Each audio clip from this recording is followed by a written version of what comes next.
Desde ya, muchísimas gracias y bienvenidos a todos a este espacio, a estas jornadas virtuales de la Comisión de Género y Derecho Financiero.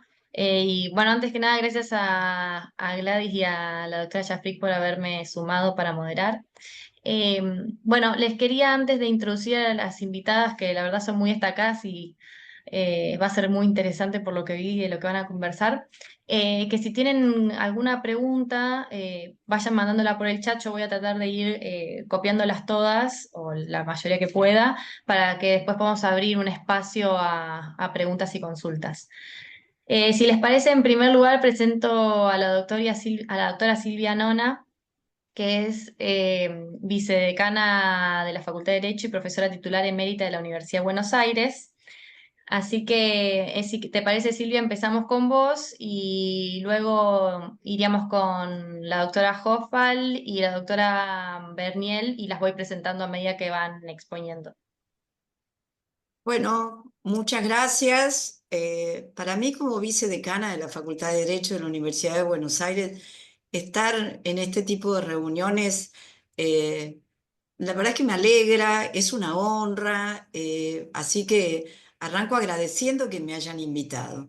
Y como vicedecana, destacando que en nuestra facultad hay centros, hay observatorios que se dediquen a temáticas específicas y muy variadas. Así que arranco con una invitación a que visiten la página web de nuestra facultad, que en la primera abajo encuentran centros y observatorios.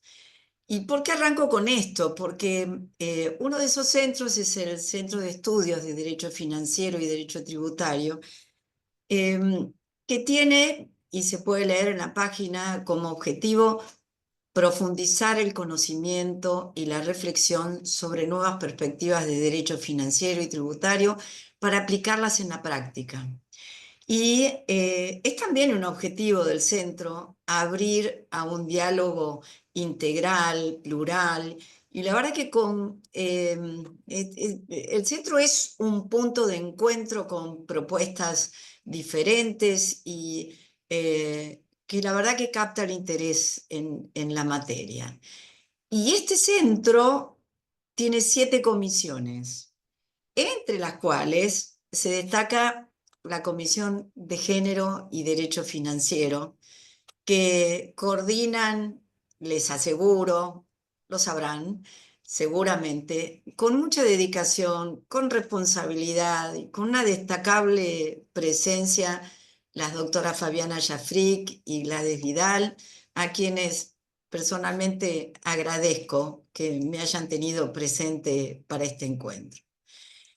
Y la verdad es que es un honor, ¿no?, participar en un espacio que lo que hace es promover diálogos críticos diferentes, ¿no?, sobre cómo identidades se entrecruzan y van moldeando nuestras realidades, y sobre todo poder plantear cómo podemos abordar, ¿no?, estas dinámicas desde distintos ángulos, y yo creo que es con el objetivo siempre de construir un futuro más justo. Eh, y de eso se trata esta jornada cuyo título, a modo de convocatoria, pregunta: ¿por qué seguimos hablando de género e interseccionalidad? Y me encantó la pregunta, porque inmediatamente saltó la respuesta, pero les voy a decir algo más que esta respuesta. ¿Por qué seguimos hablando de género e interseccionalidad? Es porque todavía necesitamos seguir hablando. ¿Mm? Porque mucho se ha dicho, mucho hay que decir, mucho hay que seguir haciendo. Y el título dice mucho, es muy relevante porque destaca el género junto con sus intersecciones. Yo considero que no es solo un tema académico, sino que el tema en sí es es como una fuerza viva, dinámica, que va definiendo experiencias, va mostrando desigualdades, también resistencias, y creo que representa la necesidad de seguir cuestionando ciertos sistemas, seguir en el camino de la construcción de un diálogo inclusivo para poder lograr un cambio significativo. Resalto palabras que para mí tienen mucha importancia, mucha significancia. Y yo agradezco la invitación, no solo como vicedecana, desde mi especialidad como profesora de Derecho Ambiental, porque considero que las discusiones sobre género e interseccionalidad son esenciales para entender las desigualdades en el acceso a los llamados recursos naturales. A mí me gusta hablar de bienes naturales. Y también la exposición a los impactos negativos sobre el ambiente. Las mujeres, y especialmente aquellas que pertenecen a comunidades que están marginadas por la raza, por la clase, la ubicación geográfica, yo agregaría ambientes que no son propicios, son vulnerables o son más vulnerables. Y la verdad que esas mujeres se enfrentan desafíos que hasta parecen desproporcionados cuando hablamos de ciertos contextos ambientales. Y la propuesta de esta jornada de integrar una perspectiva financiera en el debate es clave, porque necesitamos analizar cómo, por ejemplo, las políticas de inversión, los verdes, el acceso al crédito, pueden ayudar y empoderar a estas comunidades. Desde la perspectiva ambiental, desde hace muchos años y con momentos de mayor o menor éxito o de desinterés absoluto o de silencio total, más que silencio no de parte nuestro, sino bozal, yo abogo por un enfoque absolutamente interseccional y que garantice que las soluciones sean efectivas, que sean rápidas y que las regulaciones sean inclusivas, que sean equitativas, que sean transformadoras y que alineen la justicia ambiental con la justicia de género. El tema ambiental voy a volver en un ratito. Ahora, volviendo a género y sus interseccionalidades, se sigue hablando de género e interseccionalidades porque estos conceptos son fundamentales o son básicos para entender y para abordar las desigualdades que todavía persisten en nuestra sociedad. Quizás quienes estemos participando de este foro tengamos una visión diferente porque eh, es cierto que muchas cosas han ido cambiando, que estas cosas que cambiaron, sí, requirieron el esfuerzo de muchas mujeres a través del tiempo, con distintas consecuencias. Mucho cambió. Yo creo que para quienes estamos presentes acá, se ha cambiado mucho, pero hay sociedades, incluso culturas, que todavía están muy atrás, que tienen que seguir cambiando y que necesitan de nuestras capacidades, habilidades y de nuestro puesto, el plantear el tema más integralmente. Porque todavía existen desigualdades estructurales. Cuando hablamos de acceso a la educación, a la salud, al empleo, a la justicia, hay en general una invisibilización de experiencias. Y son las interseccionalidades las que visibilizan realidades que, por otro lado, hay una parte de enfoques tradicionales que lo sigue ignorando. Hay sin duda la famosa resistencia al cambio, sistemas de poder patriarcal, capitalista, colonial, que se resisten a las transformaciones. Pero hay un momento en que hay un límite y que la resistencia se pasa, y es sobre lo que tenemos que trabajar.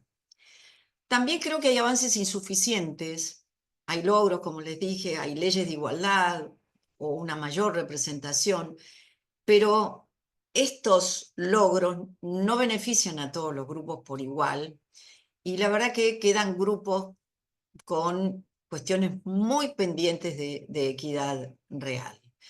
Entonces es fundamental seguir hablando de género para cuestionar estereotipos, desigualdades que limitan las oportunidades y el bienestar de las personas.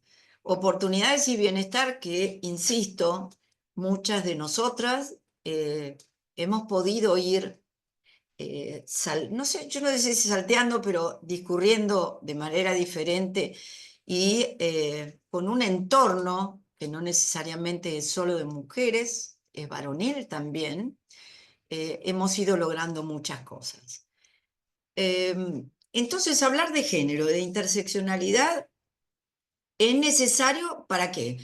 Para buscar soluciones inclusivas, desde políticas públicas hasta prácticas financieras, ¿eh? Que no se perpetúen esas exclusiones y que fundamentalmente promuevan la justicia social integral. Como dije al principio, es un tema vivo, en constante evolución, que refleja luchas y aspiraciones de una sociedad que definitivamente es diversa. Y yo no quiero extenderme en el tema, mucho menos puedo hacerlo, porque hay verdaderas especialistas presentes en esta jornada, pero tampoco puedo, a riesgo de ser reiterativa, dejar de mencionar algunas de las razones que yo destaco y que sostengo esto de por qué tenemos que seguir hablando de esto. Y estas razones son, entre otras, porque cuestionar la desigualdad ayuda a identificar y a desafiar las relaciones de poder. Porque al hablar de género, promovemos la igualdad en la redistribución equitativa de las actividades entre varones y mujeres, que tiene que ir acompañado de una valoración justa también para ambos sexos. Y al hablar de género, también nos adentramos en la modificación de estructuras que reproducen la desigualdad. Y es necesario seguir fortaleciendo el poder de gestión y de decisión para ejercer derechos y para participar plenamente de la sociedad. Y lo otro importante, una razón muy importante, mucho más en esta época, es que nosotros necesitamos construir sociedades pacíficas, con un pleno potencial humano y definitivamente hacia el desarrollo sostenible. Y es la discusión que vamos teniendo en distintos ámbitos, de distintos niveles, eh, las que van, es la que va promoviendo esa transformación de cultura y de la forma en la que nos relacionamos o nos hemos relacionado. Y cuestionar siempre los estereotipos, buscando nuevas formas de convivencia. Y no quedarnos tranquilas quienes, con esfuerzo y acompañadas, hemos logrado determinadas cosas que hoy nos satisfacen. La verdad es que tenemos que seguir intentándolo y no decir, yo ya lo logré, estoy contenta con lo que tengo, estoy satisfecha, porque no hay que pensar solo en lo individual, sino que tenemos que pensar en lo colectivo y siempre en quien es más vulnerable. Ahora, si de calidad de vida se trata, que permanentemente hablamos de calidad de vida, la igualdad de género impacta positivamente en la salud, en la educación, en la protección y en el bienestar de la sociedad toda. Y, y si hablamos de crecimiento económico, algo que no deja de estar en el diálogo diario, permanente, en el lugar donde estemos, comprando pescado o dando una clase en un doctorado internacional. El empoderamiento de las mujeres, no me cabe la menor duda, estimula la productividad y el crecimiento económico. Ahora, hechas estas breves relaciones que, reitero, no deben tomarlas como de alguien que sabe ni siquiera lo suficiente del tema, sino que lo vive en la realidad. Me gustaría pasar a uno que conozco un poco más y que es el de, yo diría, género y ambiente. ¿Mm? La relación que existe entre el género y el ambiente es un tema que yo considero muy importante para entender cómo las desigualdades sociales también impactan en la forma en la que interactuamos con la naturaleza. Primero hay que entender que el género no solo se refiere a mujeres y varones, también estamos hablando de roles, de responsabilidades, de oportunidades que la sociedad va asignando en general según el sexo. Y todo esto influye directamente en cómo usamos, cómo accedemos y cómo cuidamos los bienes naturales. Y solo por citar ejemplos de esta relación. En muchas comunidades son las mujeres las primeras encargadas de conseguir agua, leña o alimentos. No crean que yo me estoy yendo a la prehistoria. Esto todavía sucede y mucho. Eso de encargarse de esos temas les da a las mujeres un conocimiento mayor del ambiente, pero también las enfrenta a mayores dificultades, porque muchas veces no tienen el acceso a la tierra, a créditos o a decisiones políticas. Van a ver que yo de aquí en adelante a veces me voy a incluir dentro del grupo de mujeres cuando hablo de mujeres y a veces voy a decir las mujeres porque hay cosas como esta que acabo de nombrar que la verdad no es un tema que a mí, no es que digo que no me competa, pero yo vivo en una sociedad y con un estándar que no requiere que yo busque la tierra, que busque el agua, que busque la leña, no sé si los alimentos, esos los dejaría.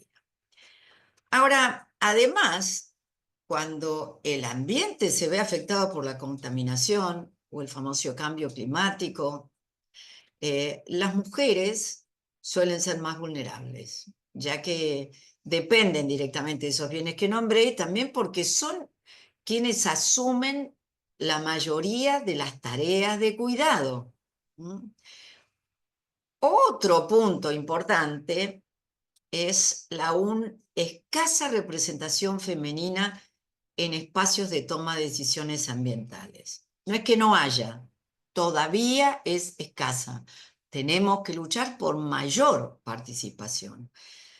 Pero yo realmente creo que no se trata solo de una cuestión biológica, sino que eh, se trata de factores sociales, culturales e históricos que vienen explicando por qué las mujeres en muchos contextos desarrollamos una relación mucho más cercana y cuidadosa con la naturaleza. Y lo dice alguien que se crió muy citadina, bien porteña, eh, pero que cuando me casé, con apenas un par de años más de 20, a los 22 años, me fui a vivir durante 15 años a el noroeste argentino, a la provincia de Catamarca, pasando primero 3 años en la ciudad de Tinogasta, ciudad en la que realmente aprendí a darle valor a la naturaleza. Alguien que salió de la capital federal y se fue al norte con las inclemencias del clima, con no tener agua o de repente tener demasiado agua y quedar del otro lado de un río, con el viento, con el sonda que estropeaba los cultivos. Y la verdad es que fue un momento de mi vida en el que también me dediqué a cultivar la tierra. Con pañuelos en la cabeza, en medio del sonda, he cosechado aceitunas, he cosechado también algodón y matrimonio joven intentamos de vivir de la profesión, muy complicado allá para mí, ser abogada. Todos venían por mi marido, que también es abogado, yo lo asistía a él. Es decir, en mi vida yo he pasado por modificaciones muy importantes, afortunadamente siempre al lado de un varón que no solo me respetó, sino que me acompañó, me impulsó, y que creo que también es la historia de muchas mujeres. Ahora, eh, la verdad que tenemos que pensar en los roles tradicionales que están ligados al cuidado y a lo largo de la historia a las mujeres se nos ha asignado el rol de cuidadoras del hogar, de la familia y también del entorno inmediato en ámbitos o en contextos geográficos como el que les acabo de describir. Yo tenía que juntar la toalla, mojarlas, ponerlas debajo de la puerta porque entraba el viento. Eh, Creo que me veo más joven ahora que entonces porque tenía el cutis todo ajado por las inclemencias del clima, o que alguna vez mi hijo, mi primer hijo, quedó del otro lado del río Abaucán y yo no tenía cómo ir a buscarlo porque el río había crecido, faltaba el agua, pero sobraba en lugares donde no la necesitábamos o perjudicaba. Ahora, somos también las mujeres las que transmitimos ese conocimiento a otras generaciones. Yo digo con orgullo, esto ya ha pasado, que pude vivir en medio de la naturaleza, en medio de la inclemencia de la naturaleza, que me adapté, que me acostumbré y que pude trasladar a las generaciones y trato de seguir haciéndolo incluso con mis nietos. Porque este contacto no solo da un conocimiento, sino que es algo, es un conocimiento profundo y real, ¿no? Y paralelamente genera el compromiso práctico con su presentación.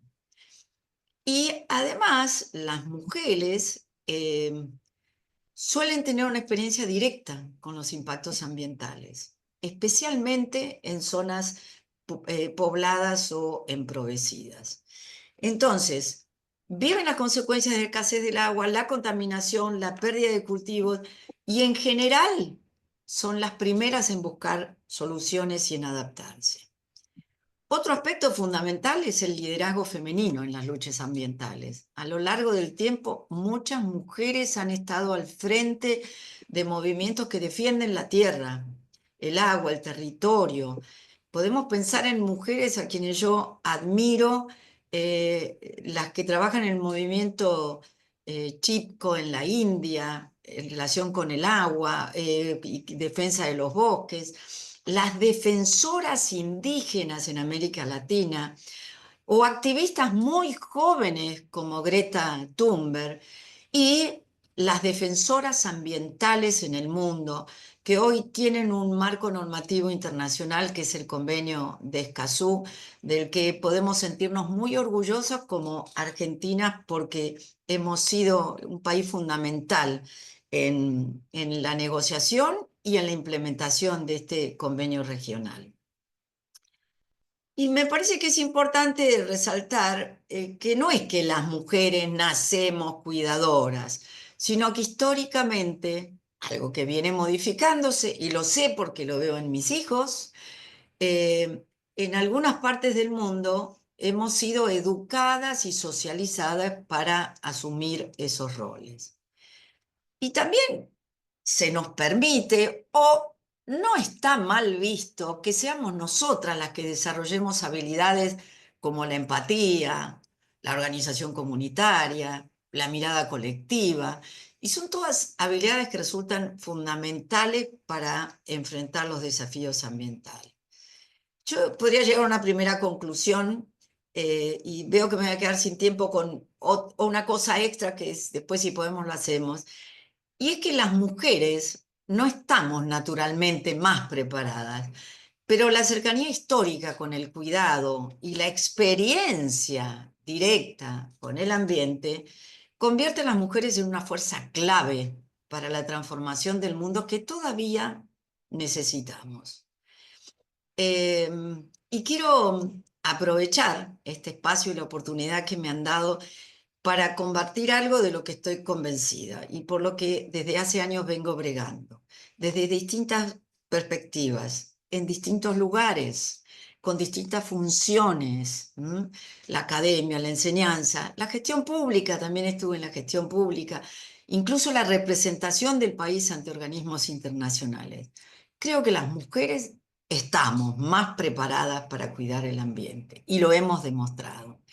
Y reitero que abogo por un enfoque interseccional que garantice que las soluciones efectivas sean rápidas y que las regulaciones sean inclusivas, equitativas, transformadoras y que alineen la justicia ambiental con la justicia de género.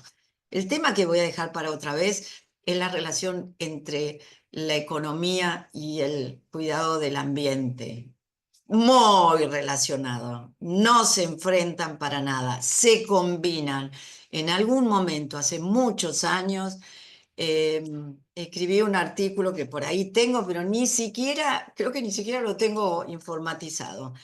Hablar de economía, hablar de ecología, no en vano son palabras que tienen la misma raíz que es el vocablo griego oikos, que es casa. Una se ocupa de la ciencia, la otra se ocupa de la administración. Y yo en ese momento hablaba de la ecolonomía. No están separadas, están así.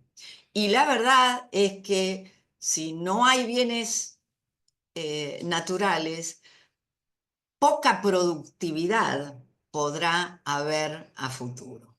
Para concluir, agradezco nuevamente la invitación, Gladys, Fabiana, y haberme permitido compartir estas reflexiones.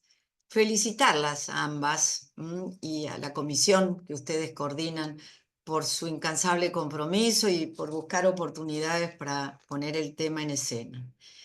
Eh, Entender que el género, junto con sus intersecciones, constituye una fuerza viva que define experiencias, desigualdades y resistencias, que representa la necesidad de seguir cuestionando algunos sistemas, seguir el camino de la construcción de un diálogo inclusivo para lograr que el cambio sea relevante.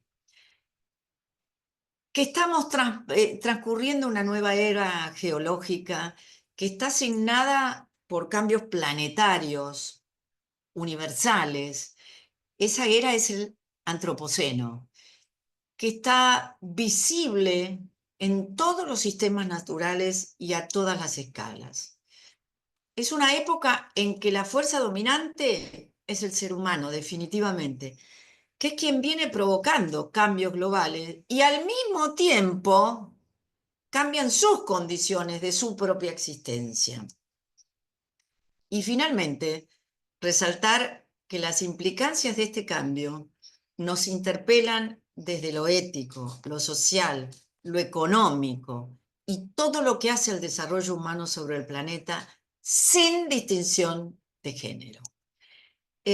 Ayer, en un rato y terminando de planear esta charla, suelo hacerlo, a mí me gusta mucho el cine, me gusta la literatura, y dije, bueno, voy a buscar em, obras literarias, autores, que se hayan referido justamente al género y a identidades en sus diferentes obras. Solo por nombrarlas voy a Shakespeare, a Virginia Woolf, a Ibsen, a Jane Austen, Simone de Beauvoir, Toni Morrison, Oscar Wilde, cada uno en lo suyo. La verdad que lo analicé, lo busqué y dije, bueno, esto está casi como para una publicación. Ahora, en cuanto a género e intersección con otras categorías, raza, clase, etnicidad, sexualidad, contexto histórico, geográfico, ambiente, es central en la literatura latinoamericana, donde las dinámicas de poder reflejan ciertas complejidades eh, de una región que está marcada por el colonialismo, por el patriarcado y por las desigualdades sociales. Y entonces ahí encuentro cosas fuertes en obras de Gabriel García Márquez, Isabel Allende, Juan Rulfo, Clarice Lispector, Sor Juana Inés de la Cruz, Gioconda Belli, y todas estas se refieren a clase, raza, etnicidad, política, colonialismo, sexualidad. Pero quiero terminar destacando a una argentina, a Silvina Ocampo, una escritora que se considera del círculo del surrealismo argentino, que yo digo además es una persona de una clase social eh, distinguida, con beneficios, sin tantas necesidades, pero que ella supo perfectamente entender y analizar limitaciones. Y Silvina Ocampo, en sus libros La Furia y Los Días de la Noche, aborda el género con un enfoque que yo diría es subversivo para la época y para la clase a la que ella pertenecía. Y exploró las intersecciones de clase, sexualidad y poder en la sociedad porteña a la que ella pertenecía. Y ella usa lo fantástico y lo cotidiano para exponer lo que serían opresiones que se cruzan. Cuestiona el patriarcado, cuestiona las dinámicas de clase y raza en la élite argentina. Creo que merece la pena que la destaquemos. Obviamente es una de nuestras escritoras conocidas, pero me pareció que podría ser un humilde homenaje para cerrar esta, que espero haya sido una ponencia dentro de lo que se esperaba. Muchísimas gracias. Muchas gracias. A ver. Ay, quería saber si podías mandar el emoticón de los aplausos. Ah, Bueno, bueno, está bien, está bien. bueno, como estamos todos silenciados, no se puede escuchar. Gracias, gracias, gracias. Los Pero escucho, los escucho. sí. Bueno, muchas gracias, doctora Nona, fue impactante. Todavía me quedé pensando en lo de su hijo del otro lado del río. Le digo que. Un añito tenía. ¡Ay, Me no! cruzaron en helicóptero. ¡Ay, mira! Fue Ay, justo para la época de la Guerra de Malvinas. Estábamos separados por el río Abaucán y yo vivía en una finca con olivos y viñedos. Había ido a la ciudad y mi chiquito había quedado del otro lado. impresionante. Bueno, muchas gracias. Qué testimonio, gracias. Bueno, ahora les voy a presentar a la doctora María Florencia Hosfald, licenciada en Administración y Contadora Pública por la UADE, asesora fiscal con una especialización en Derecho Tributario LLM en la Universidad Torcuato de Tela y actualmente es gerente de impuestos para Conosur del Grupo Mars. Florencia va a hacer una presentación que, denme un segundito que ahora la voy a compartir para que la podamos ver en pantalla. Es esta. Gracias, Ludmila. Hola, buenas tardes a todos. Bueno, espero que se encuentren muy bien. Súper interesante, Silvia, todo lo que nos contaste. Así que siguiendo un poco el tema, esta temática tan interesante que nos convoca a todos el día de hoy. Bueno, básicamente les vine a traer un poco de datos, por eso también la presentación. La idea es revisar un poco y compartirles algunos datos de tipo económico, fiscales también que reflejan un poco esta temática de, bueno, de brecha de género. Así que, bueno, arrancamos. Ahí, Luz, si querés ir pasando la presentación, yo cualquier cosita te voy diciendo. Bien, bueno, a ver, un poco la forma de organización de la presentación del día de hoy. Vamos a arrancar, les traje algunos estudios recientes, algunas consultoras a nivel internacional en los cuales Argentina fue parte, ¿sí? Formó parte de estos estudios con algunas conclusiones interesantes, así que vamos a arrancar por ahí. Vamos a pasar después por algunos estudios recientes a nivel más región que también traje para compartirles y para ver cómo todas estas temáticas se reflejan en algunos datos y números, bueno, de personas que se han dedicado a bajar todo esto a datos. Y vamos a terminar con algunas conclusiones y algunos números que traje para compartirles de bases más locales de Argentina, En particular, hoy nos vamos a centrar en algunas cifras de INDEC y de la ARCA, bueno, o AFIP para muchos, todavía los que no nos acostumbramos al cambio. Así que, bueno, comenzamos. Vamos a arrancar con un poco el primer estudio, que es uno realizado por la World Economic Forum. Ahí, Luz, si querés pasar a la primera.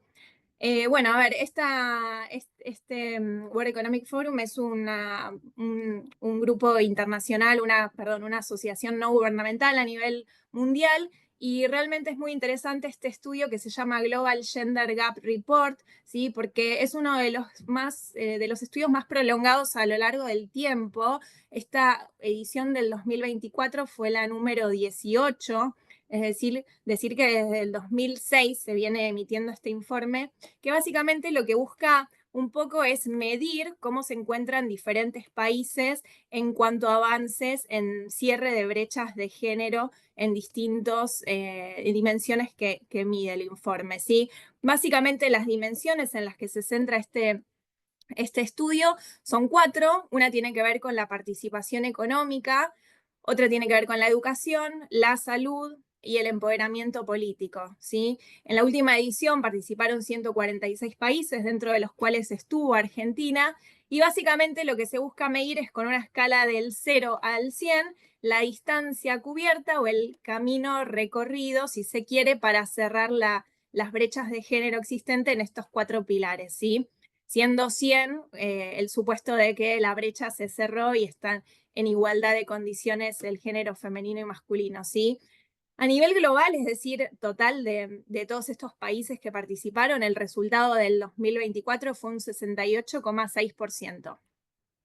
Versus el año anterior, 2023, que habíamos tenido un 68,5%. Es decir, que hubo un crecimiento muy pequeño, lo que en cierta medida nos habla de cierta desaceleración en el crecimiento de este índice. Y un poco lo particular que hace este estudio también es decir, traducir en cuántos años se tardaría para lograr cerrar esas brechas, que acá en este caso lo que termina concluyendo el informe es que esto se traduce a 134 años, ¿sí?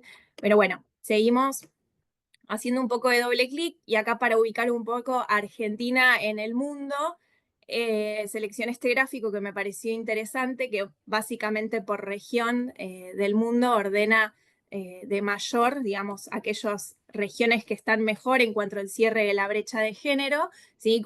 Está primero Europa, luego sigue América del Norte, y bueno, luego sí, en tercer lugar se encuentra América Latina, donde entraríamos nosotros, siguiendo, luego otras regiones de Asia y África, ¿sí? Que ahí tenemos a Latinoamérica con un 74%. Y ahora sí vamos a hacer un doble clic un poco en lo que son los datos de Argentina, así que por ahí es lo que nos interesa ver un poco más. Y bueno, la verdad es que lo bueno de este informe es que está publicado en el sitio web de la World Economic Forum, es de acceso público, lo pueden ver, y que tiene un anexo por país, ¿sí? Y ahí en particular, estos son los pilares que, digamos, que mide el informe, pero bueno, en particular yo ahí resalté primero el de educación, donde estamos en un muy buen lugar, digamos, estamos en el ranking de los países en los que a nivel educativo encontramos un balance, digamos que no tenemos brecha en ese sentido, pero sí en el índice de participación económica y oportunidad, el hecho de estar en el puesto 97 sí nos ubica en un, digamos, como que es el pilar en el que tenemos que trabajar aún más, es el que peor da, digamos, ¿sí? Argentina en este ranking salió en el puesto 32 de la lista de 146 países, con un ratio del 77%, ¿sí? Está por encima de la media, es decir, es dentro de todo una buena posición, pero bueno, con digamos, el peor indicador tiene que ver con la parte de participación económica, que tiene un poco que ver con lo que vamos a seguir viendo hoy en la presentación. Así que si hacemos un doble clic en ese índice, digamos, acá simplemente un extracto del reporte, que la verdad es que es extenso y bueno, tiene anexos y explica las formas de cálculo. Vemos cuáles son los índices que se utilizan. Ahí se escucha un... Un micrófono abierto. Bien, bueno, acá se midió fuerza laboral, igualdad de salario para igual tarea, ingreso estimado y participación en posiciones de gerenciales o en posiciones de cargos públicos, ¿sí? Con lo cual vemos que los resultados realmente dan bastantes brechas en todos estos indicadores, ¿sí? Muestran brechas. Y por ahí el que mejor da tiene que ver con profesionales y trabajo técnico, lo cual un poco nos dice que, a ver, a nivel educativo vemos una paridad de género que se rompe cuando estamos llegando a la instancia laboral, ¿no? Entonces, seguimos viendo. También, bueno, me pareció súper interesante este gráfico. A ver, simplemente traje algunos porque el informe tiene muchísima información, pero este tiene que ver con lo que comentaba hoy Silvia, ¿no? También, este no es solo Argentina, sino que es de un grupo de países que están ahí detallados abajo, sí, es más abarcativo, pero tiene que ver con la participación de mujeres en posiciones de liderazgo por rubro, por tipo de industria, ¿sí?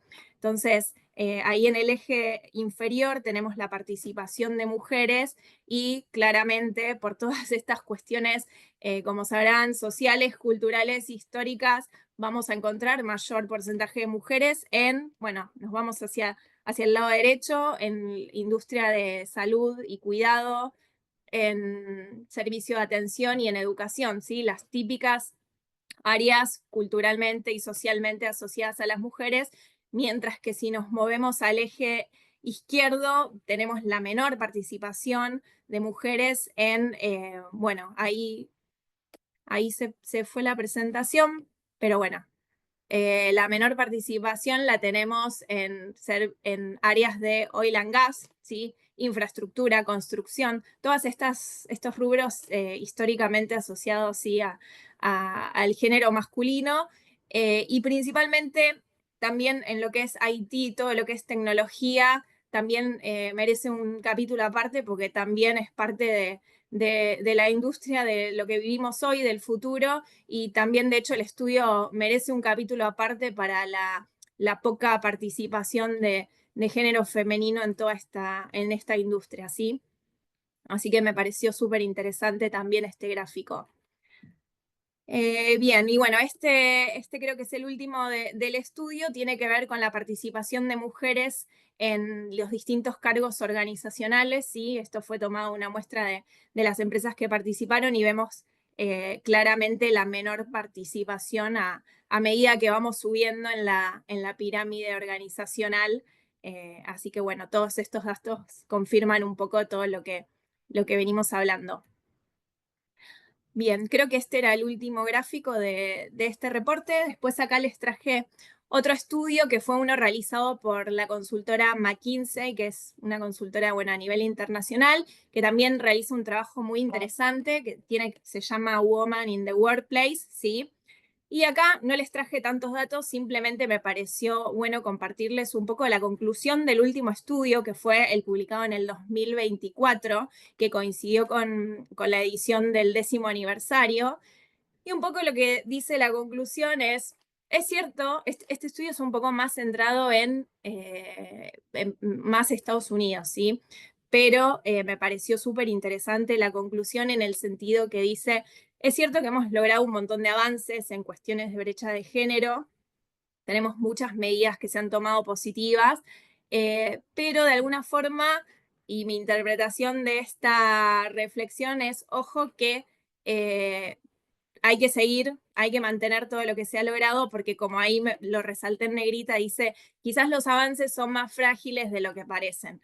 Entonces, un poco el mensaje y la conclusión de este informe es, hay que seguir trabajando, vemos que estos indicadores se van desacelerando en cierta forma, entonces es un compromiso que hay que mantener y seguir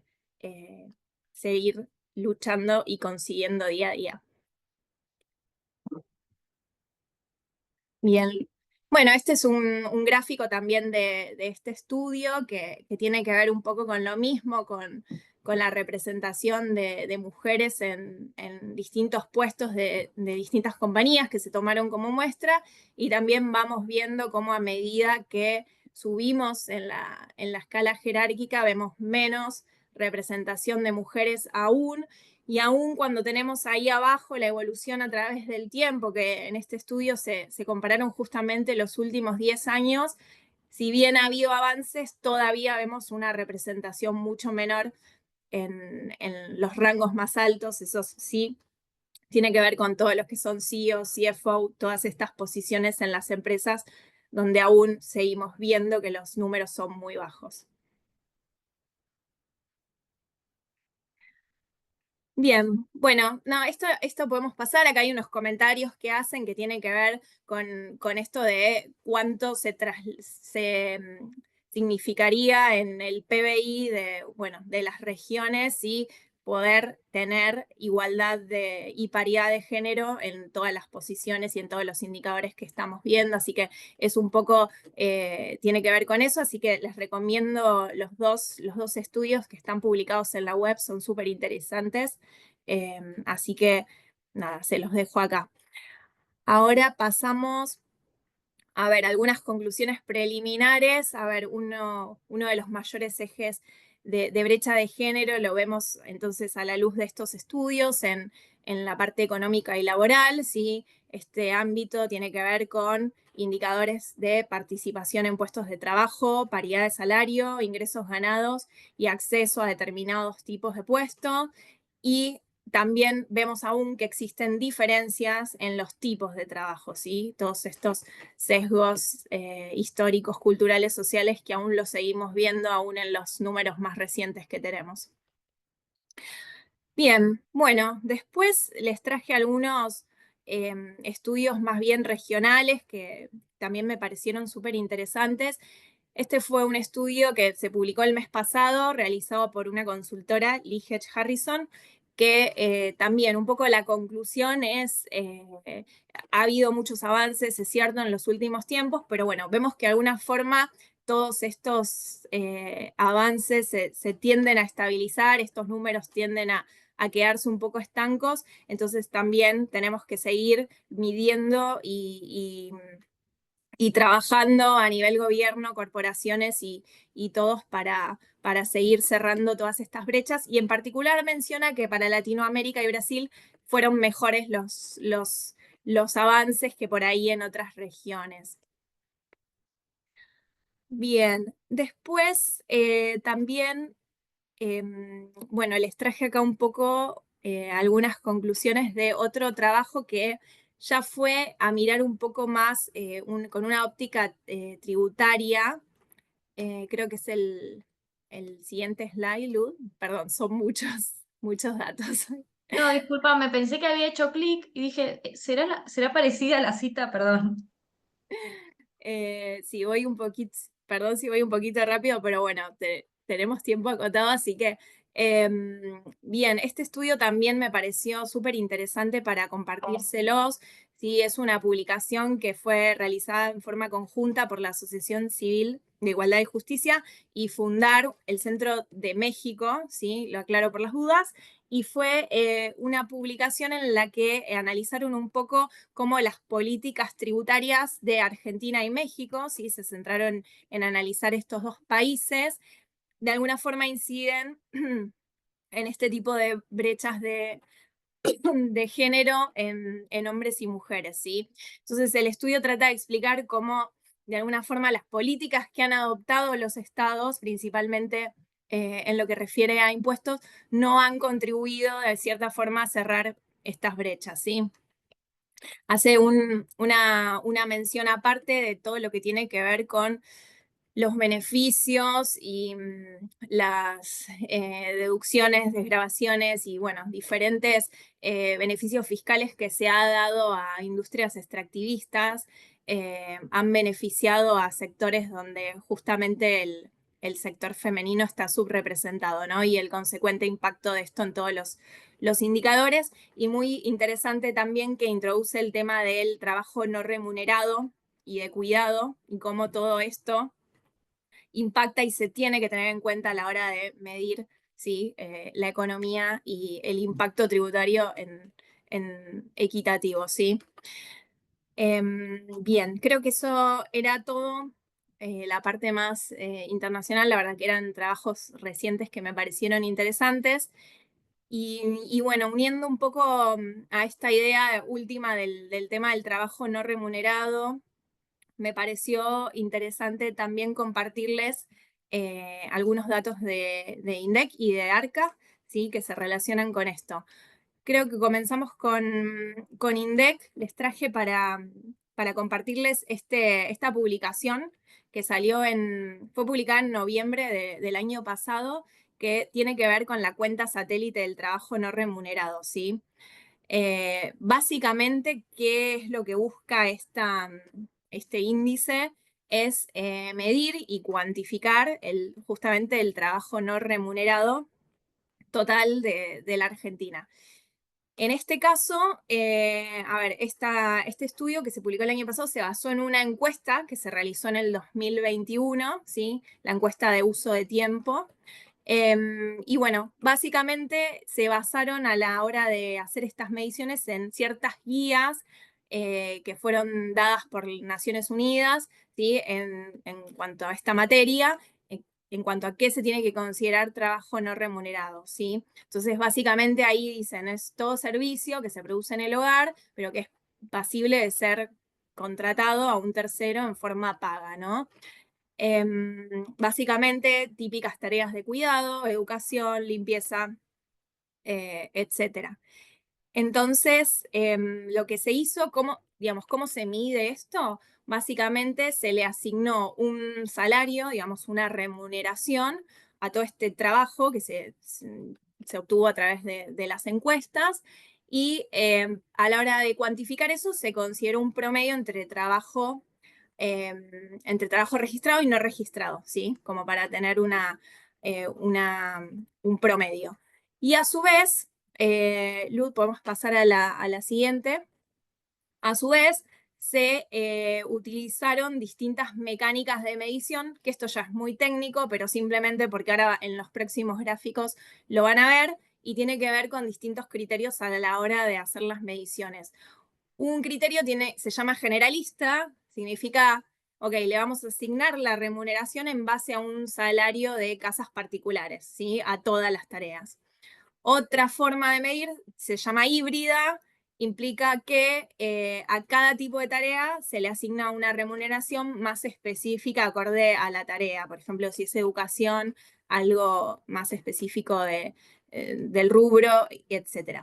Y a su vez hay otras dos modalidades que también se complementan, que tienen que ver con simultaneidad o sin simultaneidad, que tiene que ver con cómo se asigna el tiempo. Y acá les doy un ejemplo para entenderlo. Si yo en una hora hago 3 tareas, que me llevan 20 minutos cada una, sin simultaneidad, en ese caso, yo asigno 20 minutos a cada tarea y cuantifico eso. En cambio, en el otro escenario, en el que es con simultaneidad, si yo en una hora hago 3 tareas, le asigno una hora a las 3 tareas. Tiene que ver con tecnicismos de cómo se mide. Entonces, ahora sí pasamos.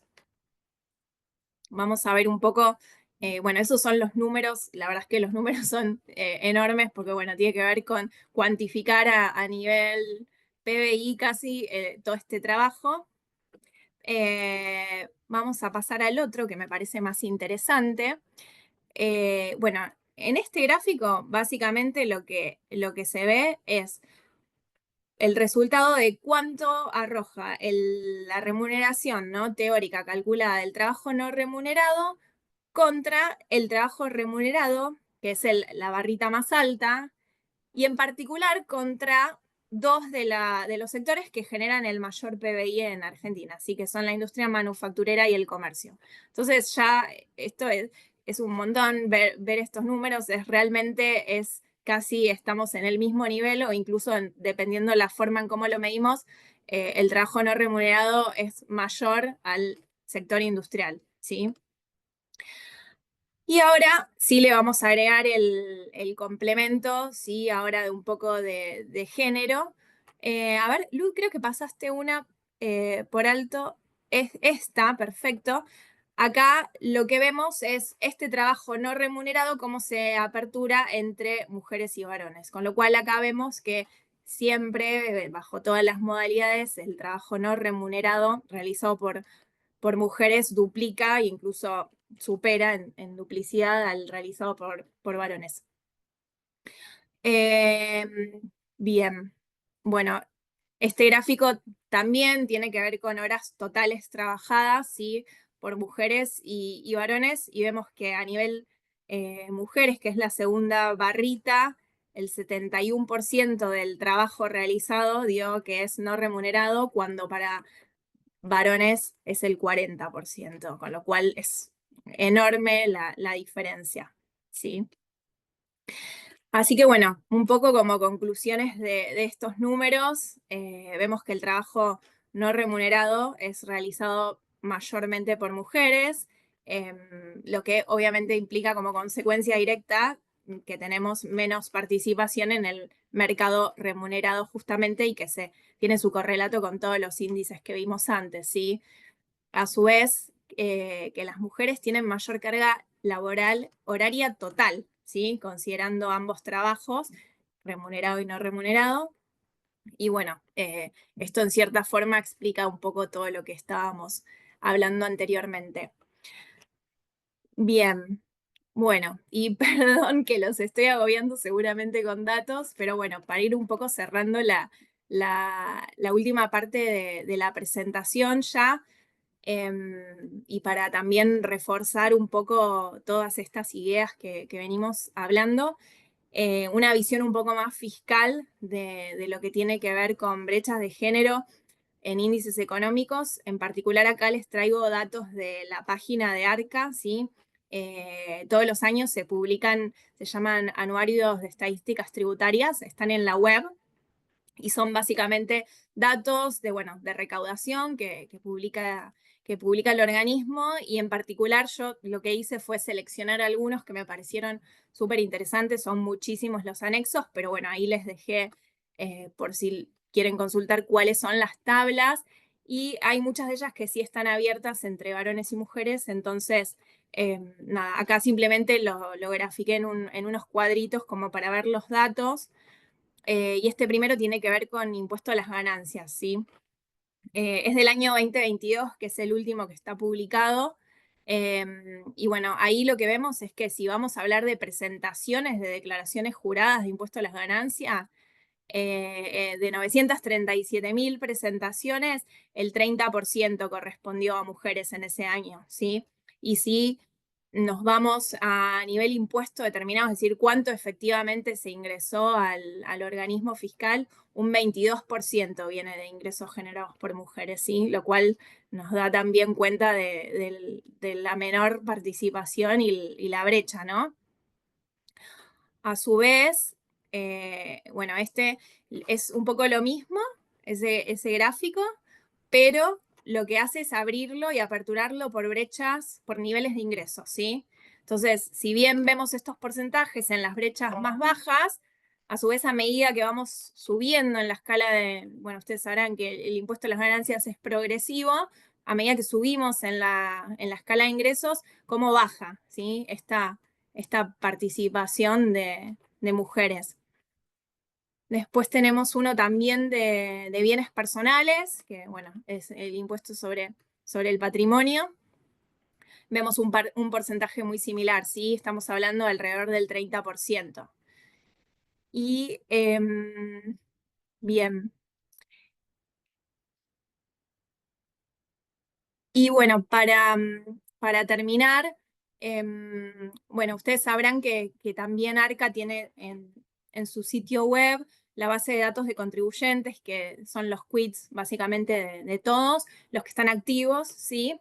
Y que ya desde 2021 se dispuso, ¿sí?, que tanto ANSES como AFIP adecuaran sus sistemas para ya no tener esto de como quizás ustedes conocen, que el quit, el inicio con 20 era asignado para hombres y el 27 para mujeres. Desde el 2021, esto es realmente un dato aleatorio, tenemos hoy quits 20, 23, 24, 27, sin importar el género, pero bueno, lo cierto es que todo lo anterior sí se encuentra con la modalidad antigua, Entonces, de cierta forma, esto nos permite hacer algunos análisis todavía, dado que la población activa impositiva todavía se encuentra con el régimen anterior. Así que en base a esto, simplemente lo que hice es armar algunos gráficos en base a la base de datos de Quiz, ¿sí? Y bueno, básicamente lo que se ve es algo muy similar a lo anterior, ¿sí?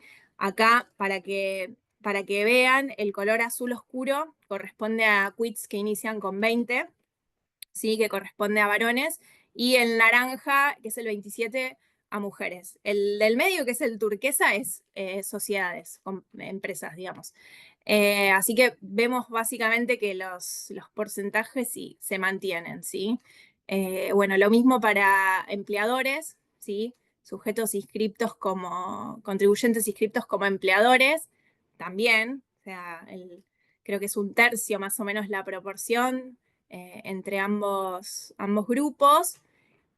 Y creo que les traje monotributistas, que acá sí vemos una paridad, pero bueno, obviamente estamos hablando de un régimen que justamente apunta a un sector por ahí de menos capacidad contributiva, entonces es un poco más esperable que suceda esto. Y creo que con eso vamos terminando.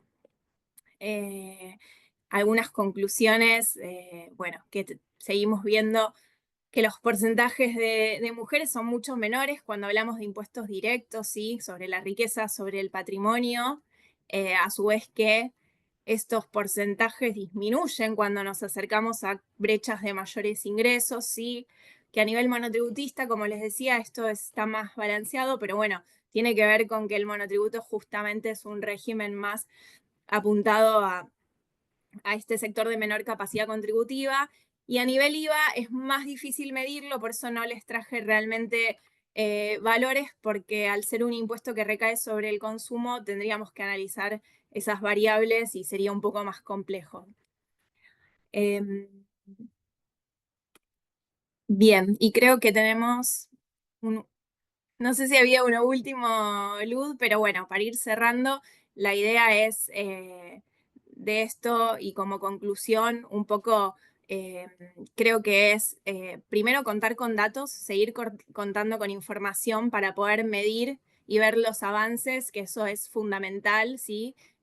Para seguir realizando estadísticas y abocarnos al estudio, porque es la forma de medir los avances y también los no avances, así que me parece fundamental que desde todos los sectores sigamos luchando por tener datos y mediciones sinceras y a su vez la necesidad, ¿no?, de generar políticas tributarias y tener esta visión de enfoque de género, porque seguimos viendo que los números nos dicen que todavía tenemos brechas que cerrar, así que sin dudas la política fiscal, que es el principal, como dice ahí, el eje de financiamiento principal del Estado, sin dudas tiene que abordar y seguir tratando estos temas porque aún resta trabajo por hacer.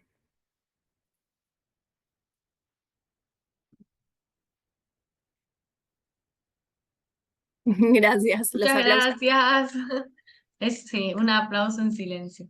Ahí ves para dejar de compartir.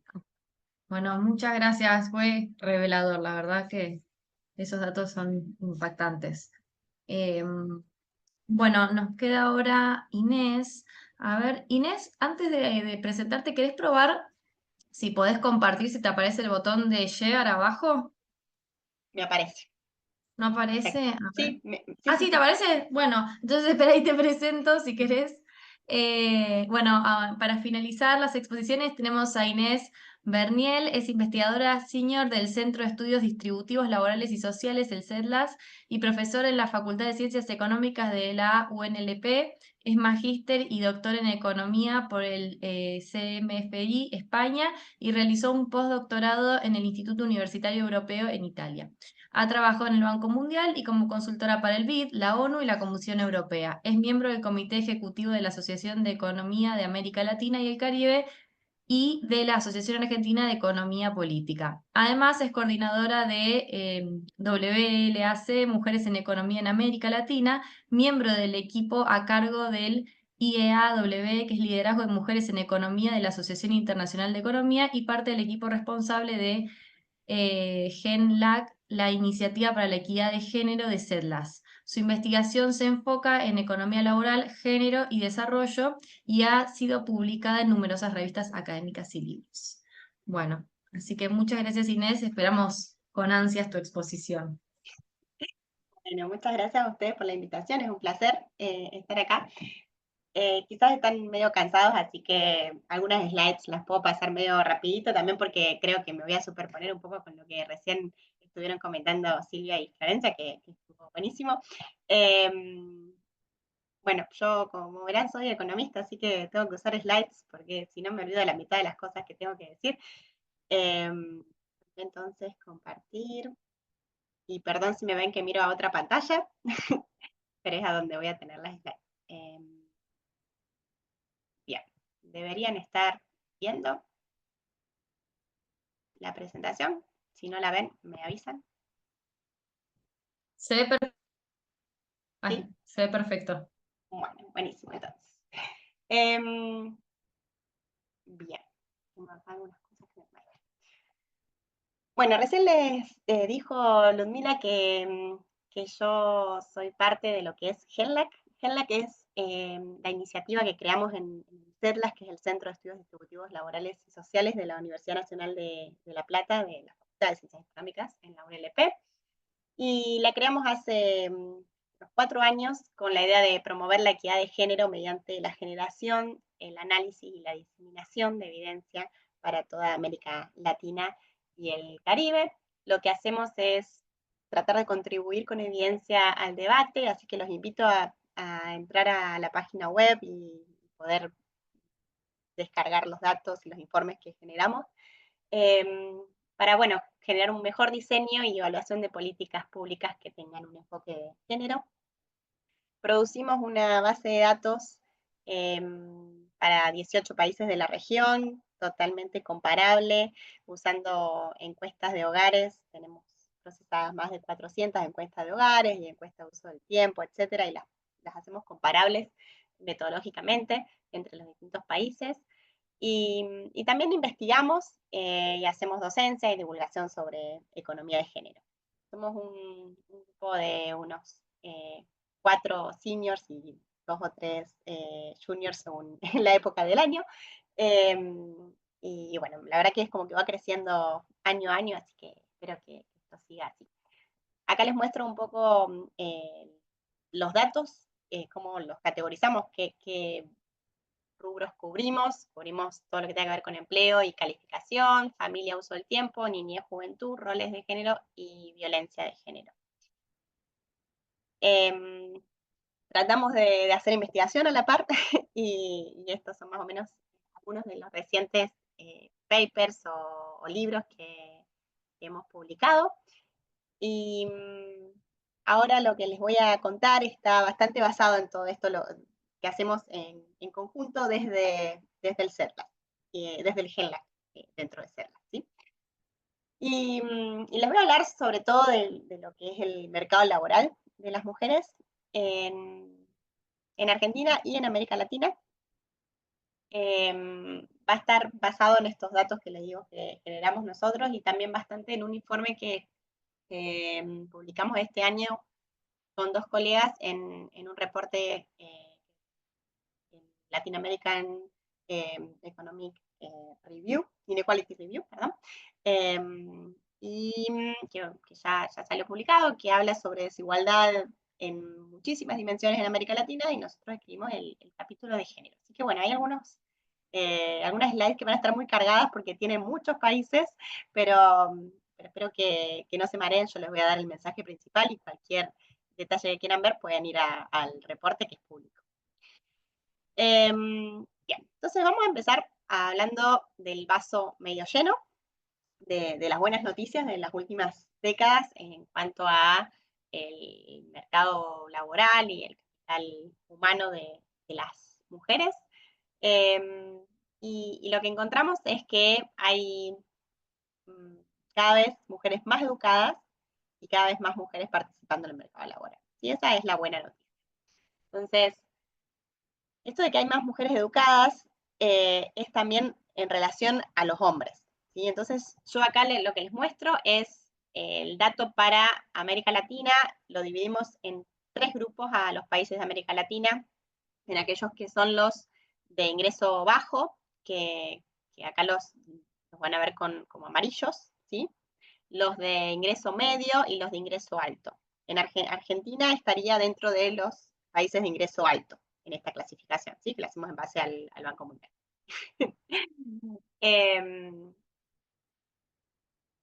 Bien, entonces entiendo que vi algunas caras de que están en desacuerdo, pero bueno, es la clasificación del Banco Mundial y es haber estado al menos una vez como país de ingreso alto en los últimos 10 años. Y ahí entonces tenemos 4 países, en esto está Chile, Uruguay, Argentina y Panamá, en estos como de ingresos altos. Después tenemos los de ingresos medios, acá vamos a encontrar Colombia, Brasil, México, y tenemos a los ingresos bajos, y acá ya tenemos a El Salvador, a Guatemala, parecido. Lo que vemos es que tanto en educación secundaria, que es el primer gráfico, como en la educación terciaria, que es el segundo gráfico, las brechas de género están a favor de la mujer. Las mujeres tienen más años de educación y en todos los niveles están por encima de los hombres en todos los países de la región, ¿sí? Y la brecha es bastante alta. Por ejemplo, en secundaria, en la brecha, el porcentaje de mujeres con secundaria completa es 8 puntos por arriba de lo observado en los hombres en los países de ingresos altos, 3 puntos en los países de ingreso bajo, y en cuanto a nivel superior, universitaria, es 6 puntos por arriba en los países de ingreso alto que los hombres, y 2 puntos en los países de ingreso bajo. Pero bueno, las mujeres están más educadas. En todos los países de la región, y veamos Argentina, esta brecha existe desde hace más de 20 años, ya las mujeres están más educadas que los hombres, estos son años de educación, actualmente tienen 0.7 años más de educación en promedio las mujeres que los hombres, y si algo, la brecha se ha ido incrementando, ¿sí? Y lo mismo si vemos el porcentaje de mujeres y hombres con educación universitaria, todos los datos que yo le voy a mostrar en general van a ser en personas entre 25 y 54 años, ¿sí? La edad más o menos adulta de las personas y más productiva, y también a donde las brechas de género empiezan a aparecer. Y acá lo que ven es otra vez que en Argentina el 27% de las mujeres tiene educación superior, mientras que solo el 18% de los hombres tienen educación superior. Así que creo que ya les debe haber quedado el mensaje, las mujeres estamos más educadas, bastante más educadas que los hombres, y la educación es una señal muy importante de la productividad que tienen las personas, ¿no? En el mercado laboral. Así que también nos debería estar hablando bueno, de que hay muchísimo capital humano muy productivo en las mujeres en el país y en la región. La otra buena noticia es que hubo muchos avances en la participación laboral femenina de las mujeres. Hace unos 70 años casi, y solamente el 20% de las mujeres participaban en el mercado laboral, y ahora ese porcentaje aumentó 50 puntos, ahora casi el 70% de las mujeres participan en el mercado laboral en América Latina. Y hubo grandes aumentos en las últimas 2 décadas en todos los países de la región. Entonces, otra vez yo les muestro acá por grupos de ingreso, divididos los países, los 18 países, y en todos los países, e incluso en los más pobres, se ve que en los últimos 20 años hubo un aumento en la participación laboral de las mujeres, y mientras que los hombres casi que se plancharon, ¿no? Y su participación no se ve alterada, es la misma hace 20 años. Y algo en algunos países se ve una disminución, un poquito, ¿sí? Pero es altísima igual, es del 95%, esto otra vez, tenemos gente entre 25 y 54 años de edad, mientras que entre las mujeres, según la región, ¿no? Tenemos ahora, en los últimos años, una participación entre el 65 y el 73% en promedio, ¿no? Ahora, después de estas dos buenas noticias, veamos el otro lado, y vaso medio vacío y qué nos falta todavía, ¿no? Las brechas de género siguen siendo muy altas, como les decía recién. En Argentina, la brecha en la participación laboral es de casi 20 puntos porcentuales, ¿sí? Entre hombres y mujeres. Y además, acá lo que les estoy mostrando es, voy a gastar un poquito de tiempo en este gráfico porque después va a haber muchos gráficos parecidos. Tenemos tres figuras, ¿sí? La primera es para ingresos, países de ingresos altos, entonces acá tenemos Argentina en la primera barrita, Chile, Paraguay, Uruguay, ¿sí? Este es el promedio para la región, para los 4 países de ingresos altos de la región. Después tenemos la segunda figura que es para los países de ingreso medio y la última que es para países de ingresos medio bajos, ¿sí? Los suales son más bajos, pero la clasificación del banco son medio bajos. Entonces, ¿qué les muestro acá? Para distintos niveles de educación, ¿sí? ¿Cuál es la brecha de género en la participación laboral? Y entonces lo que vemos es que la brecha de género es la más grande, y a ver si me dejan, seguro que voy a hacer, ahí está. Acá tenemos Argentina, ¿sí? Y la brecha de género es en la participación laboral es de 11 puntos porcentuales. Perdón, esto es horas trabajadas, me confundí. Es de 34 puntos porcentuales entre las personas menos educadas, ¿sí? Entonces, en general vamos a encontrar que los hombres menos educados todos trabajan. El 98% de los hombres trabajan. Pero las mujeres trabajan, sí, trabajan el 98%, menos el 34%, trabajan el 60% de las mujeres, ¿sí? Y las brechas, entonces, se van achicando mientras las mujeres, mientras vamos viendo niveles educativos más altos, ¿sí? Acá lo que vamos a tener es 3 niveles educativos, personas que no tienen el secundario completo, aquellas que tienen secundario completo y las que tienen terciario, ¿sí? Entonces, lo que vemos en todos los países es que la brecha de género tiene este gradiente positivo con respecto a la educación, positivo en cuanto a que se achica, ¿sí? Y es muy preocupante entre las menos educadas y menos preocupante entre las más educadas. Eso pasa con la participación laboral, pero también pasa una vez que las mujeres entran a trabajar, incluso trabajan menos horas que los hombres, y las brechas son más grandes entre las menos educadas otra vez que entre las más educadas, ¿sí? Ahora, hay una gran diferencia también, otra vez, cuando ya saltamos esta barrera de entrar a trabajar, en cuanto a la calidad del empleo, ¿sí? Las mujeres que trabajan, en general, trabajan en empleos de peor calidad, medios como los indicadores podemos ver en las encuestas de hogares generalizadas y para comparar, aquí lo que hacemos es comparar el tamaño de las empresas. Entonces las mujeres trabajan en empresas más pequeñas en general y esas empresas suelen ser menos productivas y pagar salarios más bajos. Y también las mujeres, eso tenemos acá, otra vez, las brechas son más grandes entre eh, las personas menos educadas, ¿sí? Que entre las más educadas. Y otra vez, tenemos una brecha en calidad del empleo en cuanto a la informalidad, ¿sí? Que las mujeres trabajan en general en empleos mucho más informales que los hombres, otra brecha que se amplía mucho entre las personas menos educadas, ¿sí? Y eso hace, como les dije recién, que al final trabajan en empleos de promedio de peor calidad, que las mujeres terminen ganando menos. Esto es la figura que les voy a mostrar acá, otra vez, cada barrita, hay 2 barritas por país, acá, ¿sí? Si quieren, pueden ver la barrita argentina, que es esta, no sé si cuando amplío se ve, se ve bien, creo que sí. Y lo que les muestro acá es la brecha en salario, ¿sí?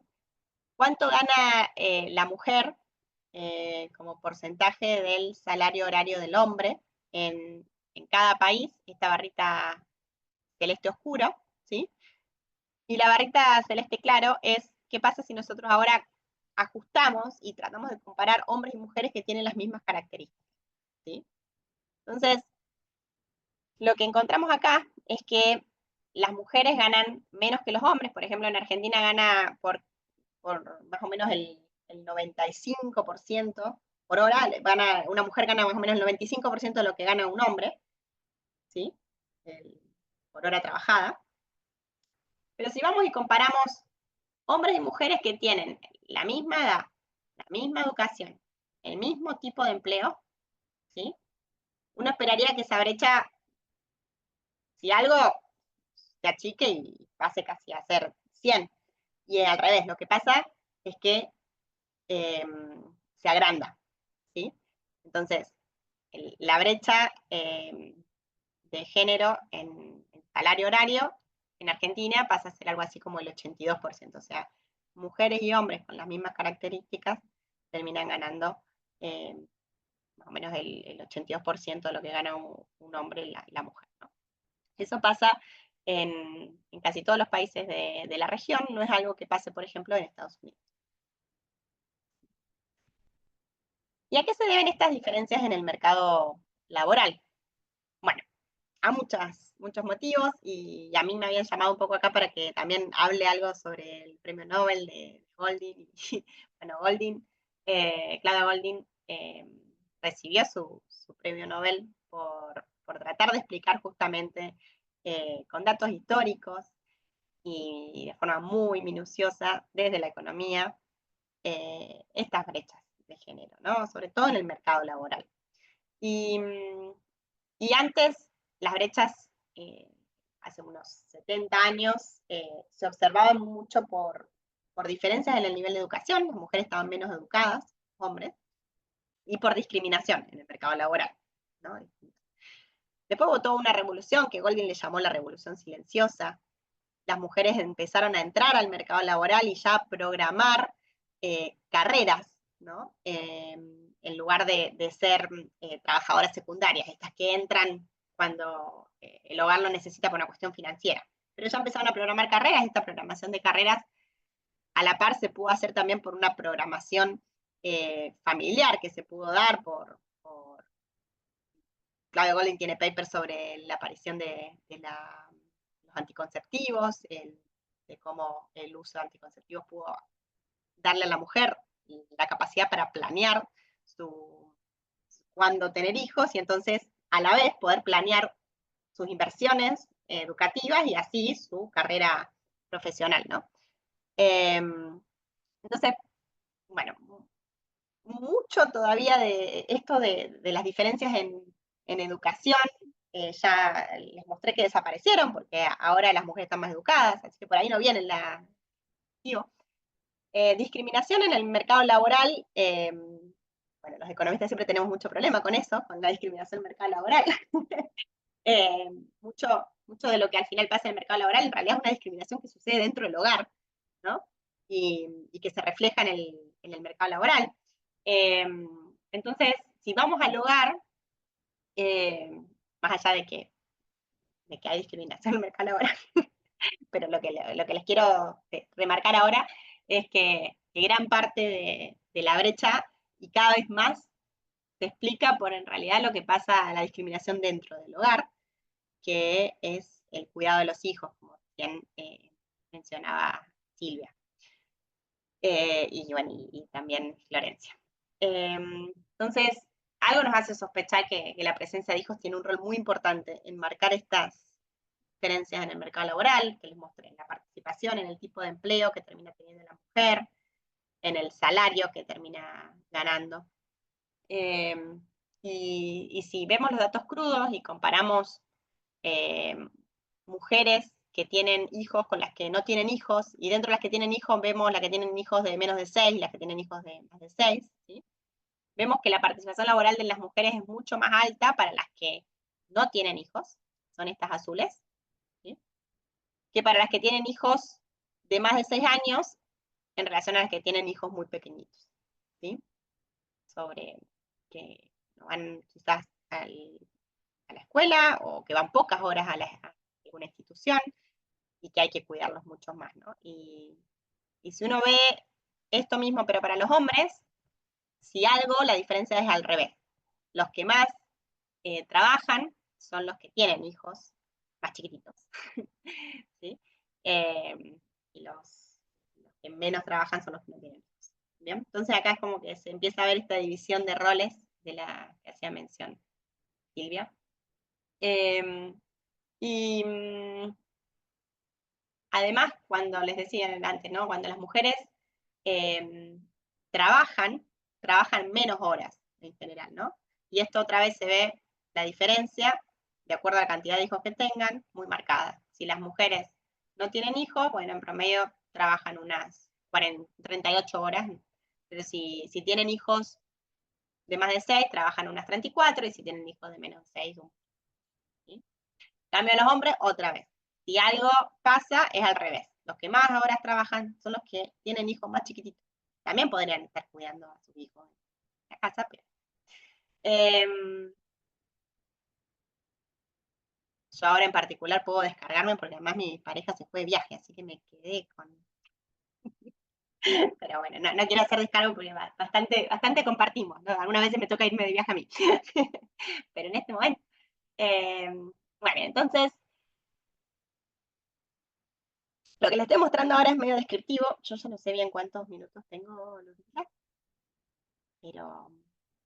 Estás en tiempo todavía, y 40 se bueno, bien, terminaría el tiempo. listo.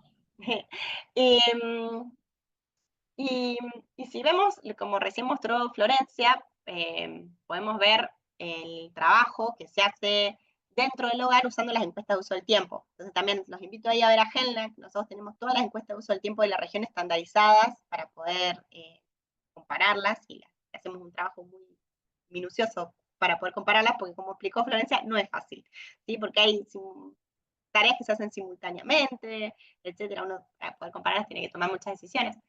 Entonces acá les vengo a mostrar estos datos usando encuesta de uso del tiempo para Argentina, y si comparamos el número de horas que dedican hombres y mujeres en la encuesta de uso del tiempo, ¿no? Reportadas por hombres y mujeres en el mercado, con hijos y sin hijos otra vez, se ve esta diferencia, ¿sí? Entonces las que tienen hijos trabajan 20 horas, los que tienen hijos 42 horas, y si vamos sin hijos, las mujeres trabajan más, esta brecha se cierra bastante, ¿bien? Pero ahora le agreguemos a esto las horas en el hogar, ¿sí?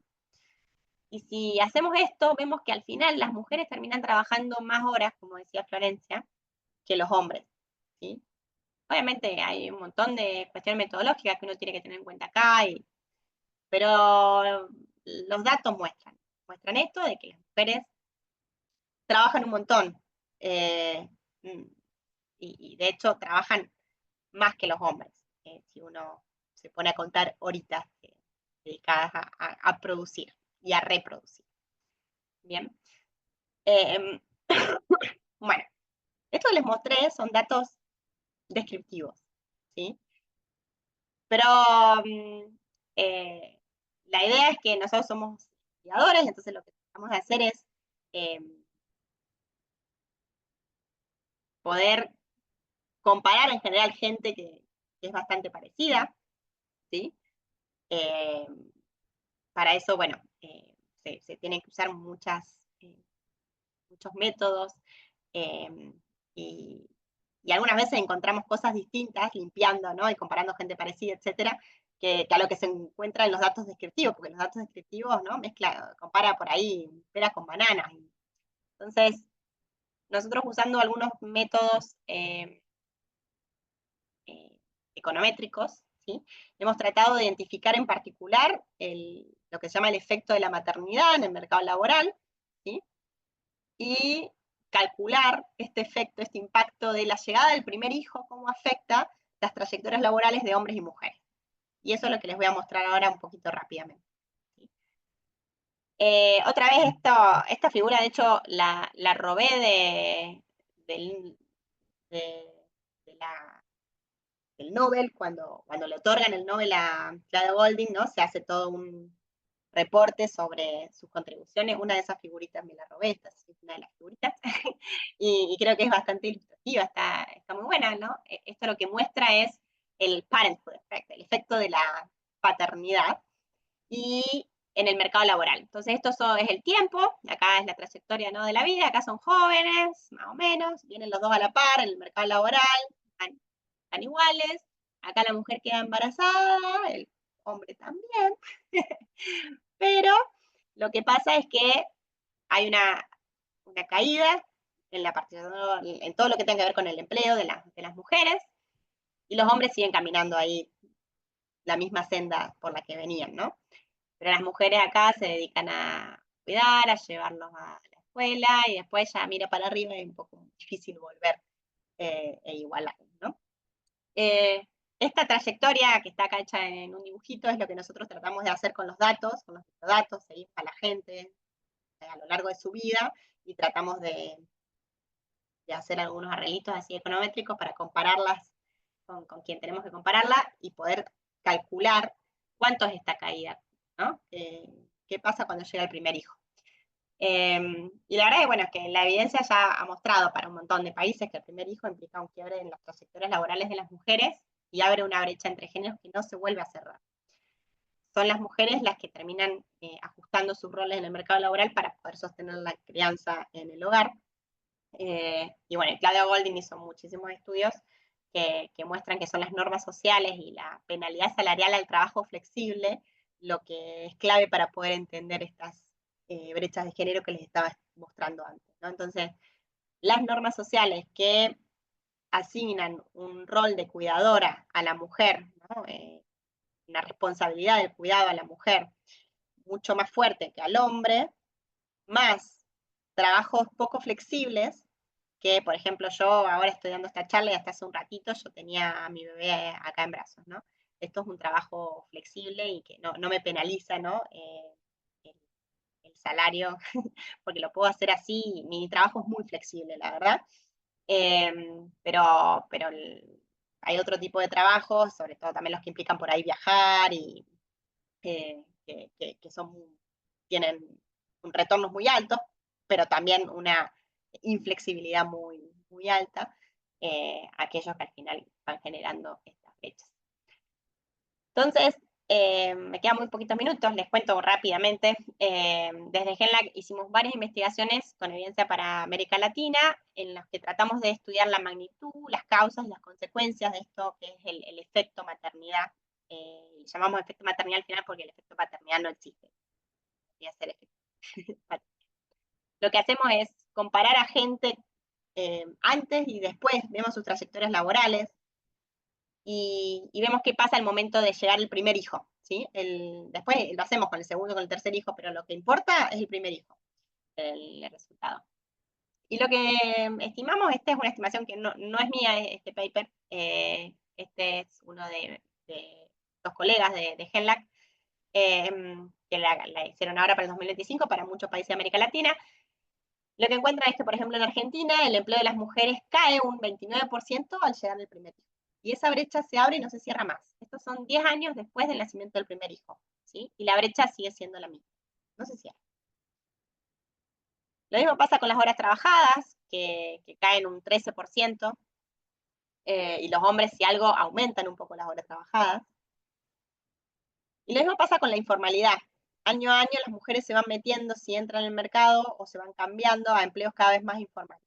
¿Sí? Y eso hace que las madres salgan del mercado de trabajo, si se quedan, trabajen menos horas y en empleos más informales, y detrás de todos esos cambios están las madres tratando de liberar tiempo. ¿Y a qué costo? A un costo de que el ingreso laboral de las mujeres cae después de la llegada del primer hijo un 37% en promedio. Ahora, otras consecuencias de esta, se llama la literatura child penalty, pero a mí no me gusta decirle penalidad por tener hijos, así que efecto de la maternidad, es que hay una pérdida de autonomía económica de las mujeres, tienen menores perspectivas futuras de carrera, le va a faltar cobertura social porque o no trabajan o trabajan en sectores informales, así que dependen de la seguridad social después también de sus parejas, mucha dependencia en la vejez, y todo eso atenta contra la independencia de las mujeres para tomar sus propias decisiones. Y hay un montón de literatura que muestra esto. ¿Y por qué son las madres las que buscan liberar tiempo y no los padres? Y bueno, tenemos algunos artículos también en los que analizamos esto, el cuidado de los padres, el cuidado de los hijos requiere más tiempo en la familia, obviamente, y esa responsabilidad todavía recae mucho en las mujeres. ¿Y por qué recae en las mujeres? Bueno, recae por estas normas sociales sobre los roles de género, sobre qué tiene que hacer el hombre y qué tiene que hacer la mujer. Y también recae en las mujeres, en América Latina mucho, porque las políticas públicas están ausentes, son insuficientes. Entonces, no hay buenos jardines de infantes, no hay buen maternal, hay menos de los que necesitamos, pero además no hay muy buenos, entonces, y la cantidad de horas por ahí es incompatible con un trabajo full time, así que si tenemos las normas sociales que recaen sobre las mujeres, en cuanto a cuidado, y insuficiencia en la provisión de servicios de cuidado, vemos una menor participación de las mujeres en el mercado laboral. Acá, por ejemplo, les muestro, hay una pregunta en varias encuestas de valores, sé que me pasé con el tiempo. Si me Y dan ahora 2 eso te iba a minutos. decir, Inés, discúlpame, te Sí, estaba escribiendo que estamos en hora, perfecto. Si me pero dan no sé 2 si... minutos, un minuto cierro esto. Sí, Esto quieres de redondearlo. Gracias. hay una pregunta que es, ¿las mujeres deberían trabajar solo si su pareja no gana lo suficiente? Y en Argentina el 42% de los hombres dicen que sí, que las mujeres no deberían trabajar si el hombre gana lo suficiente, ¿no? Eh, y el 30% de las mujeres dicen eso. Entonces todavía tenemos, incluso en Argentina, unas normas sociales muy apegadas que lo que indican es eso, ¿no? Que el rol de la mujer no está en el mercado laboral. Hay mucha evidencia de políticas públicas en la región en cuanto a servicios de cuidado, expansión de las horas escolares, expansión de la cobertura de jardines de infantes, etcétera, que muestran unos aumentos muy importantes en la participación laboral de las mujeres. Así que por ese lado también hay esperanzas de que, bueno, si no cambian las normas sociales muy rápido, por ahí el Estado puede tener un rol para acompañar. Muchas gracias y perdón por los minutitos. Gracias, muy interesante. Un aplauso. Silencioso, pero aplauso. Van a poner ahí en el chat, ya estuvieron comentando algunas cosas. Bueno, teníamos este pequeño espacio. Fabiana, ¿podemos, no, hacer algún espacio de preguntas? ¿Estamos en hora? Gladys. Sí, claro, Sí. si hay alguna inquietud estaría bueno conversarla. Bueno, una de las preguntas que pusieron en el chat es, ¿qué relación hay entre la mayor educación con el aumento de la actividad laboral? No sé quién la quiere responder de las tres. A lo mejor Inés, Florencia o Silvia, no Bueno, sé. o Sí, sea, Inés. sí, bien. Justo creo que lo mencioné recién, hay un montón de artículos que muestran que gracias a que la mujer se empezó a educar más, pudo obtener mejores empleos y eso también hizo más atractivo el mercado laboral, entonces aumentó la participación laboral de las mujeres. No sé si eso responde tu pregunta, pero bueno, también descriptivamente uno encuentra claramente, ¿no?, que la participación laboral es más grande, como les mostraba recién, entre las más educadas, y por eso la brecha de la participación laboral es más chiquita entre las más educadas que entre las menos. Y hay una pregunta para la doctora Silvia Nona, gracias. Sí, para mí fue claro. Que también estaba, que es si hay algún hito que recuerda que marque el inicio del cambio del que estuvo hablando. La verdad es que el cambio fue paulatino y tuvo que ver con un montón de circunstancias, pero más que nada con una cierta evolución cultural y que por eso es diferente de acuerdo al lugar donde estamos hablando. Pero ya que me queda esta pregunta y yo he manifestado que he podido avanzar, hoy se habló algo de la industria petrolera y quiero comentarles que, así como les conté una experiencia de vida, yo soy abogada, pero tengo una especialización en comercio internacional de hidrocarburos y derivados. Y al ser además especialista en derecho ambiental, en alguna oportunidad me contrataron para hacer yo soy auditora de ISO 14000, que son normas de calidad. Y bueno, tuve la oportunidad de hacer una auditoría sobre una empresa petrolera, un nuevo yacimiento de hidrocarburos, con la particularidad que había intentado al terminar mi posgrado entrar a esa empresa petrolera a trabajar como especialista. Y la respuesta que me dieron fue que en esa empresa o en el rubro petrolero, las mujeres solo podían ser secretarias. Miren lo que fue la vuelta de la vida. Por eso cuando me dicen hito, la verdad que yo no puedo identificar un hito, porque tiene que ver con momentos, con situaciones y también con la gente que está involucrada. Así que yo soy una persona justa, no tomé ningún tipo de revancha, pero tuve la oportunidad de demostrar que las mujeres en todos los roles tenemos la posibilidad de hacer distintas cosas y no solamente ser secretarias. Bueno, eso fue muy claro. Y muy inspirador también. Así, bueno, todos en el chat ponen muchas gracias también. Florencia, Silvia, Inés, fue revelador para las que somos abogadas. Yo hice un esfuerzo, pero fue muy claro lo de Florencia, me encantó esos círculos explicando el monotributo y las mujeres a mayor escala laboral. Hay menores mujeres y más hombres, y bueno, son todas las desigualdades que todavía están, ¿no? Y con que estas jornadas espero sirvan para que avancemos.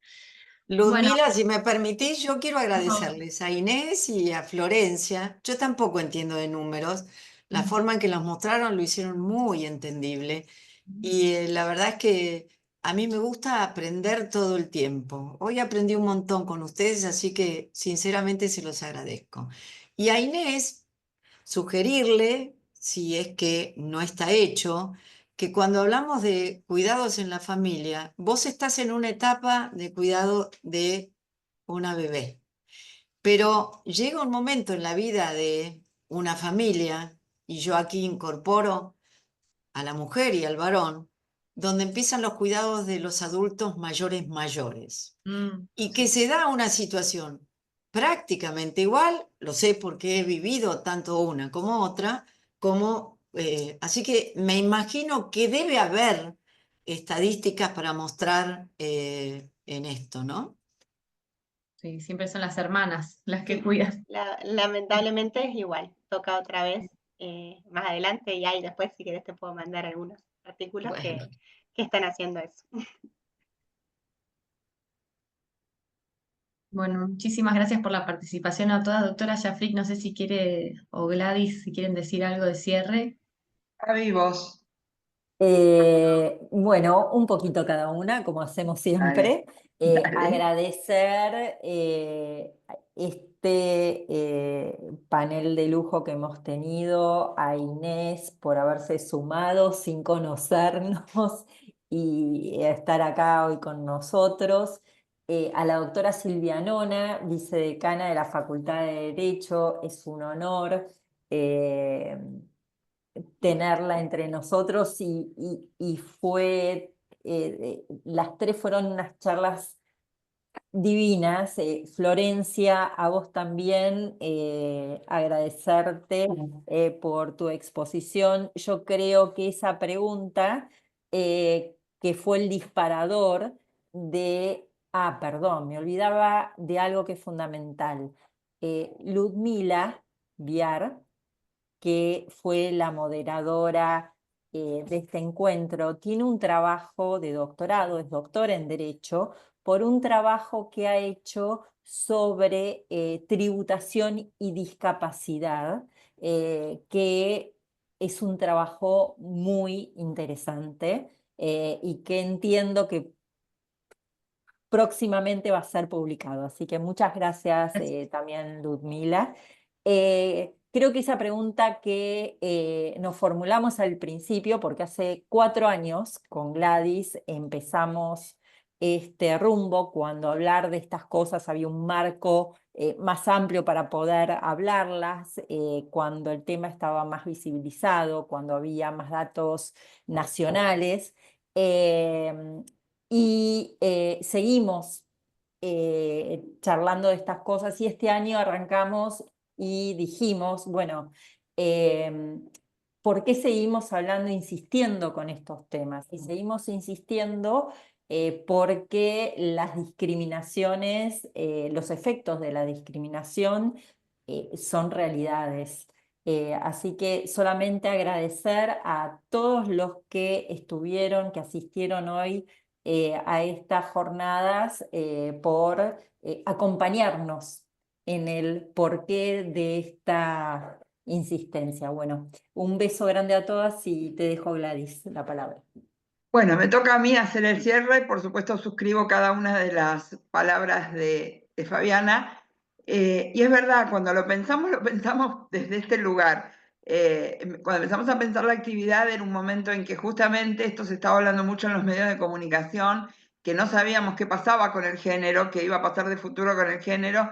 Y nosotros dijimos, más allá de todo, nosotros tenemos que revalorizar este espacio y tenemos que darnos cuenta que esto es fundamental, que sigamos avanzando en su conocimiento y que nos ayuda a crecer a todos, nos ayuda a crecer como personas, como sociedad y a tratar de lograr eso que el Papa Francisco tantas veces nos pedía, que es trabajar por el bien común, ¿no? Ahora que estos días lo tuvimos tan presente, me parece que también en este aspecto, hoy Silvia hablaba de la casa y él se cansó de hablar de la casa común, ¿no? En el tema del ambiente. Entonces, buscar que todos esos roles van a ser mejores en la medida en que logremos erradicar las inequidades de las que estuvimos hablando hoy todo el tiempo. Y finalmente agradecer también la posibilidad de que gente del exterior se haya sumado a esta actividad, porque había gente de Uruguay, gente de Ecuador, gente de Perú, gente de Colombia, y la verdad, nosotros también estamos dando otros pasos. Ahora con Fabiana nos convocaron ahora un nuevo desafío junto con Florencia, que es tratar de recoger el guante de algo que venía haciendo Agustina O'Donnell, llevando la patriada adelante, que era el Observatorio de Género de la Asociación Argentina de Estudios Fiscales, tarea que recién estamos dando los primeros pasos junto con Fabiana, y que también en algún momento, como tiene mucha conexión con esto, con nuestro trabajo aquí en la facultad, vamos a hacer la interseccionalidad entre la Asociación Argentina de Estudios Fiscales y la facultad para que sea realmente lo más posible, lo más fructífero para todos. Y ahí pone Gabriela, pone Fabiana que está Gabriela, que Gabriela estaba también en el anterior observatorio y que aparte nos acompañó en algunas de nuestras actividades a lo largo de estos años desde la comisión. Así que nada, agradecerles a todos. Seguimos con los desafíos. Dios mediante, creo que para fines de junio tenemos planeada otra actividad. Y si todo sale como pensamos, Fabiana, podemos adelantarles que estamos pensando en algo bastante interesante para septiembre. Contale un poco, Sí. Fabiana. Bueno, para septiembre estamos pensando en una sesión híbrida e invitar a diferentes personas que estudien temas de vulneraciones. Entendemos que el campo de las vulneraciones es muy grande. Se puede hablar desde aspectos sociales, por etnia, se puede hablar de género, se puede hablar del ambiente, se puede hablar desde la visión del consumidor, ¿no? De los derechos, todos como situaciones que exponen a vulneraciones. Y la idea es trazar discapacidad, niñeces, y la idea también vejez, y la idea es hacer preguntas sobre cuestiones comunes de las vulneraciones, diferencias si las hay, impactos en la economía, y en el derecho tributario y financiero. Armar preguntas para contestar y ver qué similitudes y qué características hay que trabajar en las diferentes vulneraciones. Esa es un poco la idea que tenemos con Gladys y que seguimos, digamos, perfilando. Y veo aquí en el chat que Eva Burgos nos dice que sería bueno coordinar una actividad de intermaestrías de la facultad. Vamos a recoger el guante y vamos a ver cómo lo podemos encauzar. Silvia, también te vamos a pedir ayuda con esto, porque a veces coordinar las cosas en la facultad también lleva su tiempo y tenés que hacer muchos pasitos para poder lograrlo. Así que vamos a ver cómo podemos, te consultaremos también qué te parece y vamos a tratar de trabajar juntas para seguir este caminito que iniciamos. Agradecerle a Ludmila también su tarea de coordinación y bueno, quedar a disposición de todos para lo que pueda resultar en el futuro. Los esperamos en la próxima actividad. Vamos a pedirle gentilmente a Flor y a Inés si nos hacen llegar sus PowerPoint si pueden, y se los hacemos también circular. Y por supuesto, desde el Centro de Estudios, esta actividad fue grabada y Dios mediante, si no hay ningún problema técnico, la vamos a subir a la página del centro. Entonces la buscan dentro de la facultad, como les decía hoy Silvia al principio, el Centro de Estudios de Derecho Financiero y Tributario, y ahí tienen todas estas actividades subidas al canal de YouTube. Así que, bueno, nada, muchas gracias a todos y buena semana. Nos vemos la próxima. Gracias a ustedes por la invitación, un placer. Gracias, hasta luego. Gracias, buenas noches. Gracias a todos.